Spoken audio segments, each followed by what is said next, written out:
Hello എല്ലാവർക്കും സുഖമല്ലേ? അപ്പം ഞാൻ ഇന്ന് എൻ്റെ വീട്ടിലുണ്ടായ ഒരു ഇൻസിഡൻറ്റ് കാണിച്ചു തരാം. ഞാൻ രാവിലെ വീഡിയോ എടുക്കുമ്പോൾ അൺഎക്സ്പെക്റ്റഡ് ആയിട്ട് കുടുങ്ങിയ സംഭവമാണ്. അപ്പം നിങ്ങൾക്ക് വീഡിയോ കാണുമ്പോൾ മനസ്സിലാവും.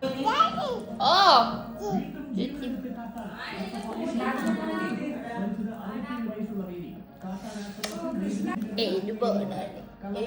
എല്ലാവരും ഒരു ബൈ ബൈ ബൈ പൊളിച്ചാ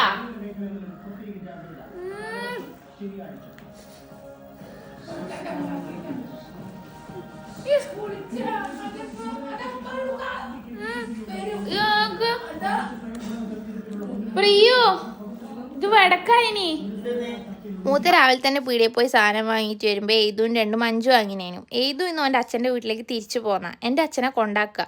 അപ്പോൾ രാവിലെ തന്നെ വീട്ടിൽ വന്നു കഴിഞ്ഞു. അപ്പോൾ മൂത്ത എന്ത് ചെയ്തു, ഇവൻ വന്നപാടി രണ്ടും അഞ്ചും എടുത്ത് കൊടുത്ത്. ഇവനാണെങ്കിൽ എന്ത് സാധനം കിട്ടിയാലും എല്ലാവർക്കും കൊടുക്കും. ഓൻ വായിൽ വെച്ചതിന് ശേഷം എൻ്റെ വായിൽ വെച്ചായിരുന്നേ. ഞാനാണ് ഈ സാധനം കടിച്ചിട്ടും കിട്ടുന്നില്ല. എനിക്ക് മഞ്ച് എന്ന് പറഞ്ഞാൽ ക്രഞ്ചി ആയ ഒരു സാധനമല്ലേ. പെട്ടെന്ന് എനിക്ക് ആ പൂപ്പലിൻ്റെ ഒരു ടേസ്റ്റ് കിട്ടി. ഞാൻ നോക്കുമ്പോൾ ആ ലെയർ ഫുൾ ഇളകി വന്ന് ഫുള്ള് പൂപ്പൽ പിടിച്ചിന്. എക്സ്പയറി ഡേറ്റ് ആണെങ്കിൽ കഴിഞ്ഞിട്ടില്ല. രണ്ടും അഞ്ചും അതുപോലെ തന്നെ ഫുള്ള് പൂപ്പൽ പിടിച്ചിന്. അപ്പം നിങ്ങൾ കുട്ടികൾക്ക് കൊടുക്കുമ്പോൾ ശ്രദ്ധിക്കുക, എക്സ്പയറി ഡേറ്റ് കഴിഞ്ഞിട്ടില്ലെങ്കിലും കഴിച്ച് നോക്കിയിട്ട് കൊടുക്കുക.